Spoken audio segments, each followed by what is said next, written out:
Hello, welcome to the video, and today we're looking at the Just for Fun MSX Part 2. So, in the last video we got some components on the board, carriers on the board, and Royal Fail decided to go and post my parcel elsewhere, and then said, sorry, there's nothing we can do about it. So, I've been waiting for components. I think I've got them all now, so yeah, we're going to continue with this. Yeah, so there's only a few bits left to go. There's a few ports, a couple of cartridge slots. There's a relay. It's a bit strange having a relay, because the only other machine I've seen one on is a Dragon 32. So yeah, I've got them. There's a couple of transistors, and yeah, nothing too major. So then we're going to move on to the keyboard. But before we do that, these boards, they come from PCB Way, and let's hear a few words about them. PCB Way, they make high quality PCBs at low prices. Whatever your design, they can make it in a variety of colours, thicknesses, and a whole load of other options. In fact, there's a whole suite of shared projects where you can just choose one, choose your colour, and they'll make it and send it straight to you. But that's not all. If you want 3D printed designs, they can have those made and sent to you as well. CNC routing, no problem. You can have the stuff sent straight to your door.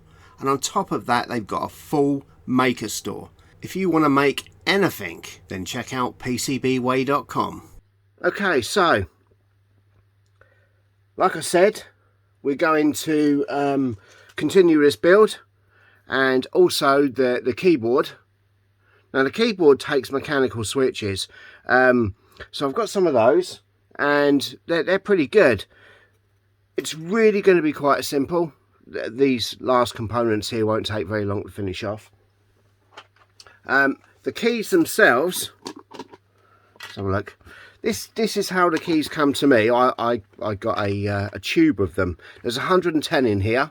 They come from China, and I ordered linear ones because I don't want the click click click, as you can imagine.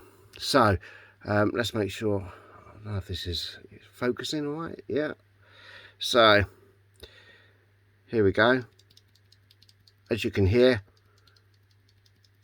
no real problem there.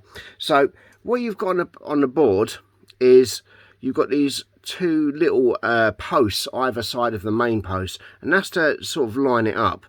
And PCB Way has milled all the holes in here ready. So all you need to do is literally offer it up.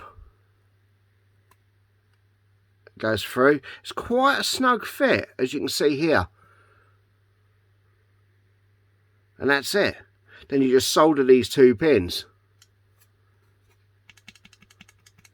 Nice. And that will be a full mechanical keyboard. So yeah, we're going to do that as well. Other than the switches, there's only a couple of other components on here. There's a small resistor network, a connector, and a couple of chips and a couple of diodes. Oh, a couple of diodes down here, a couple of resistors up here. Yeah, and a small cap. Not much at all. So this won't take very long to assemble, and then we can get with the fun stuff of actually trying it. So yeah, a few things to know. With the motherboard, finding the right size connectors was a little bit of a pain. They're 50 way 2x25s. Yeah, and make sure when you order the relays that you get the right voltage version, because they make the same relay in different coil voltages. So yeah, so let's crack on with it and fire up the soldering iron. Right, so here we are on the bench. The first thing we're going to do, I think, is get the crystals in line. So we've got 3.57 megahertz on the left, we've got the 21 megahertz on the right. So let's just get these in, and we're just going to progress and just fill in the missing parts. There's nothing really too funky here. They're just gonna go in the board. There we go.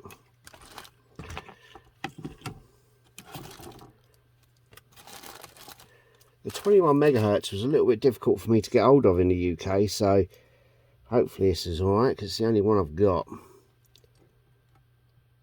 There we go. Right, so I'm going to get them nailed in, and yeah, continuing the build, so shortly. Right, so we've got the whole thing soldered up, as you can see here. I've fixed the blue LED on, I've populated all the pin headers. Although this one isn't used, I've populated it anyway. Yeah, the rear cartridge port is at a right angle, and I was a bit concerned about how stable it was going to be, but to be honest, it's rock solid once it's done. All I've got to do is clean it up. I've used a right handle connector at the front. The reason for that is I'd like to make a case for this, so yeah, the ribbon cable will come out there, and I'd rather it come out this way than straight up.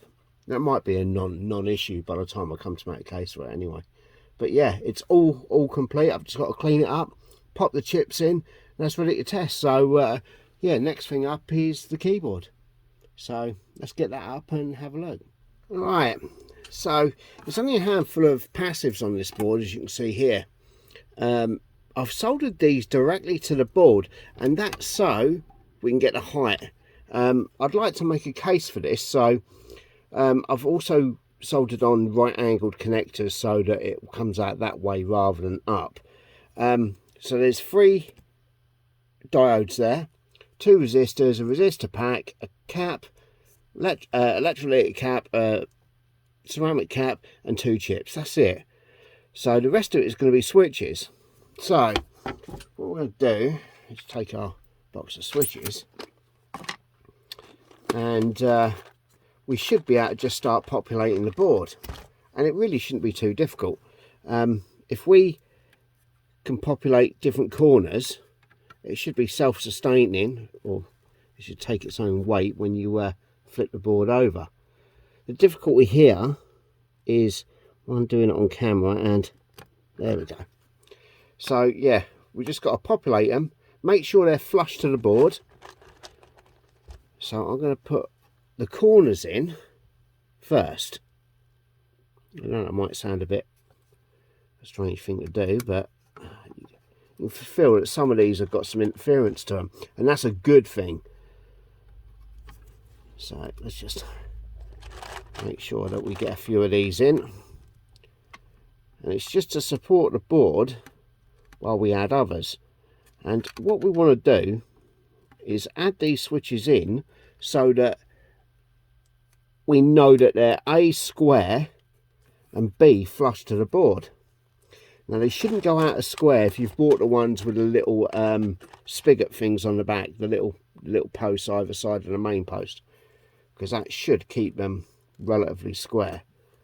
If you haven't, then you're going to have to use a ruler or something like that just to make sure that they don't rotate. Because even if they rotate a little bit, by the time you put the key caps on, it's going to look diabolical. Right. It's very difficult to get this done and do it on camera as well. So, got a few of these here. So you just press in. Make sure that you don't, the 2 little copper tags that you're going to solder to, make sure you don't knock those down. They both got to be through the board, obviously. If you do knock them down and you solder one on, then you're going to have to desolder it to get it off. There we go. But I'm leaving a good space between them so I can see right round each switch and make sure that they're all good.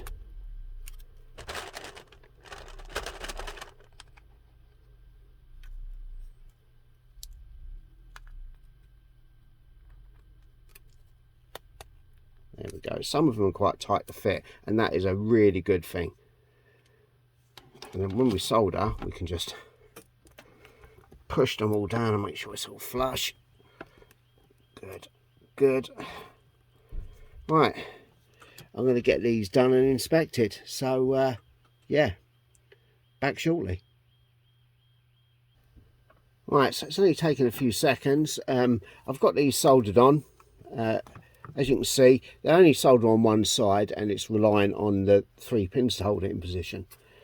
They've come out really well, really well. So yeah, all I'm going to do now is populate the rest of the board, get it all nailed down, and yeah, that job's a good one. So it's really super easy to do. Yeah, so there's not really a lot to say about this. I'm just gonna crack on and get it done. See you shortly. Right, so here you can see I've finished the build. We've got 2 LEDs on here as well. There's one there, one down here. I've used blue LEDs, and I think you might need to be a little bit careful of the polarity, because I think they might be the other way round to what they are on the main board. Yeah, so normally, I say normally, on the main board the square is to ground, but on here it's to the positive. So yeah, just be a bit careful of that. It all looks good. We're all ready to go. I've crimped up a cable, as you can see. All we got to do is populate the main board, which is, as you can see, they're still empty. Yeah, and then we're ready to give this a go. We can put some keys on. There's holes in here which are for keyboard stabilizers. I've got some generic packs of those, so I'm going to have a look at how we're going to go about that. But other than that, it's looking good, and yeah, we're going to be ready to fire this up soon. So let's get to it. Okay, so here you can see I've assembled the keyboard. These are cheap keycaps from AliExpress, and I've got to say, this keyboard is really nice. I've gone for non-clicky keys, and they feel really good to type on. Yeah, so it looks nice, I must admit. You can get these keycaps in different colour sets and all sorts, and I really like them. They're quite thick as well. Went together without any issue. So here we got the Just for Fun MSX fully built. However, there was a very small problem in that these RCA connectors I bought, they don't work properly. The pins on the board equate to ground, so when I tried to run it, all I was doing was just taking the video signal down to ground. So I've had to just solder wires directly underneath for the purpose of finishing the video, because yeah, they're going to take a little while to get here now. We're on the wrong side of Christmas, so everything's backed up. So yeah, we're going to give this a go, and yeah, see how it works. So the cable I've used for the video, fair warning now, it's very low quality. Composite is crap at the best of times. This is not going to be good, but we're going to rectify that in a later video anyway. These are some cartridges that Skoti also makes. PCB Way also made these, sent me these, and I've made one up, and they've got a nice little handle here, so you can just use it as a bare cartridge. We're going to test that as well, and yeah, let's fire up this MSX.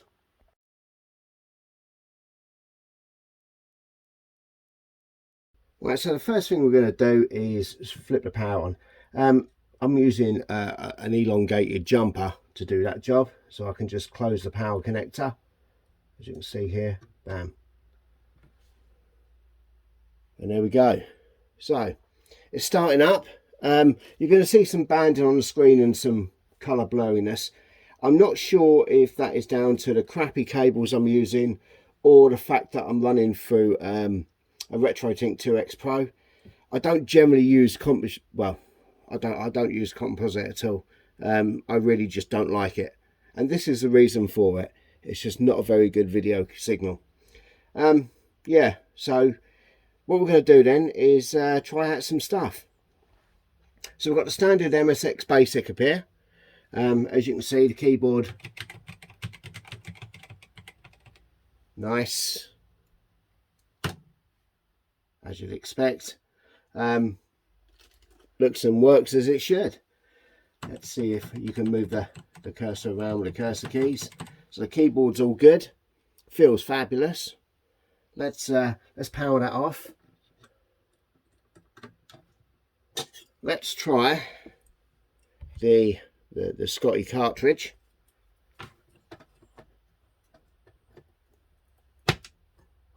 That's why I put a lead in. That is exactly why I put a lead in to when you use a PCB as a cartridge.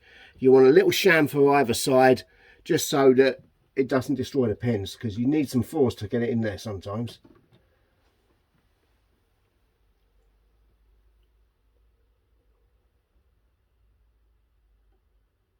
Look at that. Bing. So the sound's working.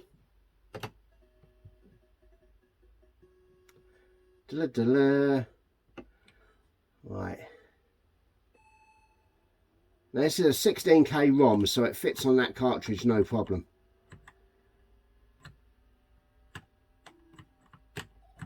Oh man.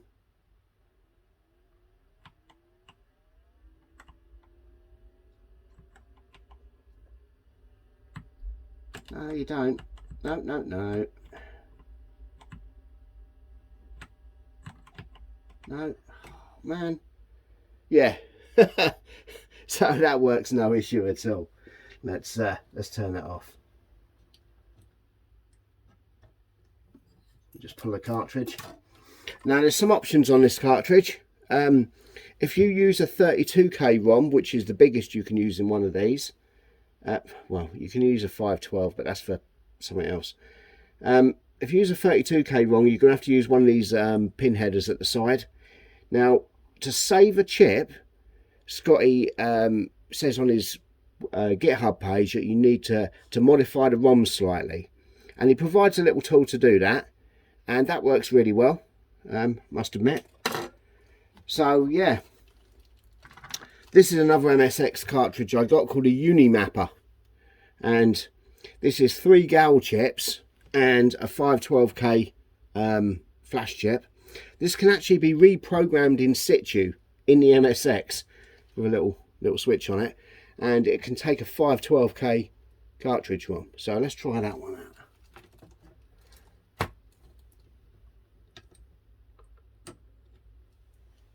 Here we go.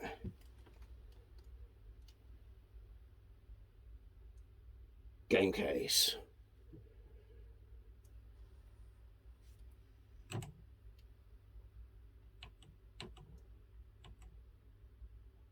Let's try that. Here we go. I do like this keyboard. This feels super nice.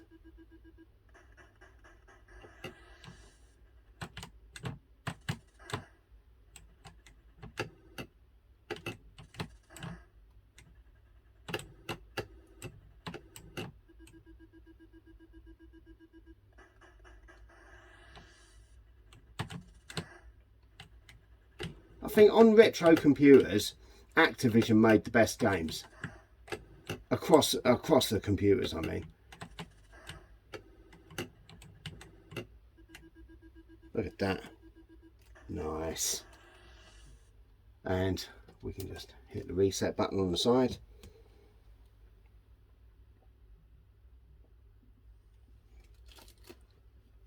Come back to the game case menu.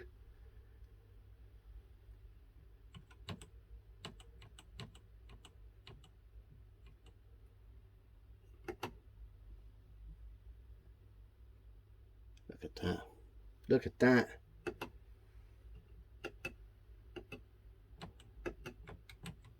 Don't know what I'm doing here. Which one starts the game? There we go.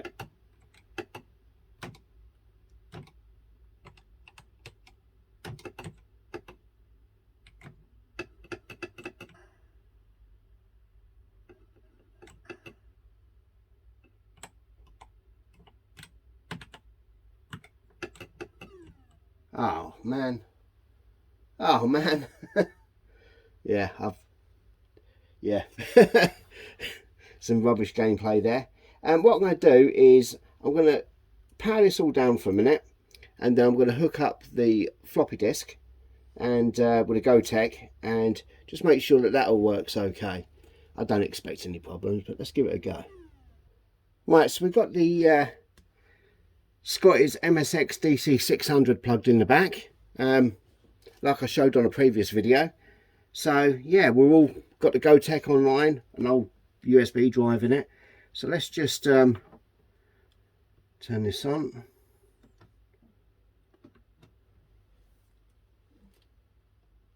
Here we go.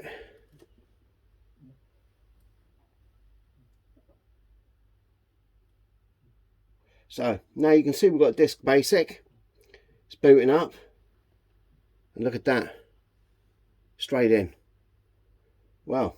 Superb. Let's have a look at it.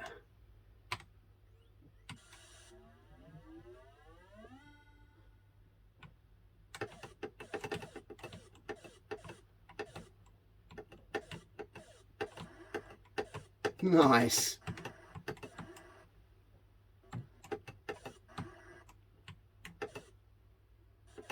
Oh man, that's not on.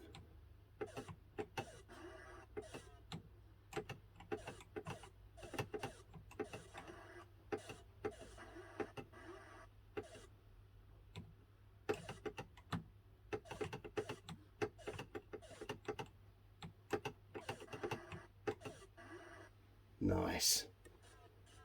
So there you have it, the Just for Fun MSX. It's a really simple build. It just worked, apart from the connector issue at the back. And like I said, I've got proper ones going for that. In a later video, we're going to look at what else we can do with this. Let me just reset that, because that's going to sit there bleeping at me. So Skoti has also made a USB, an HDMI adapter for this to give crystal clear perfect video. So I'm going to be looking at that and building that in a later video, and that's going to replace, it uses a small FPGA to replace the TMS chip. So yeah, it'll just drop in here, bam, and it will just work. That's going to be good. And I'm going to design a case for this. Probably it'll be in the new year now, and it'll be a full little system. But yeah, there's no real downsides that I can see. I did buy a pack of generic keyboard supports, if you will. This was a long time ago. I managed to find them for this. However, they don't fit the what we've got going on here. So I don't know if there's been any provision for that. I'll have to look into that. But all the keys are super stable. There's no problem there. It's only the space bar that's got a bit of wobble to it. But I will look into how we can sort that out. So yeah, this has been a really nice fun build, and this is an MSX that'll, well, it'll last.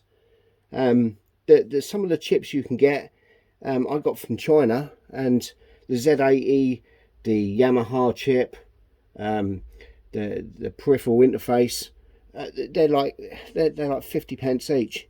It's not expensive. The TMS chip, they're plentiful as well, because it's an MSX1, not an MSX2. But like I said, if we replace that with an FPGA, that's going to be good, and it'll be perfect video. None of this composite stuff. Yeah, I really don't like that anyway. Never liked that as a video standard. But yeah, it's been good. Big shout out to Skoti, obviously, for creating all this. All of his stuff has just worked. It's really nice. And give him a look. His YouTube channel will be in the description.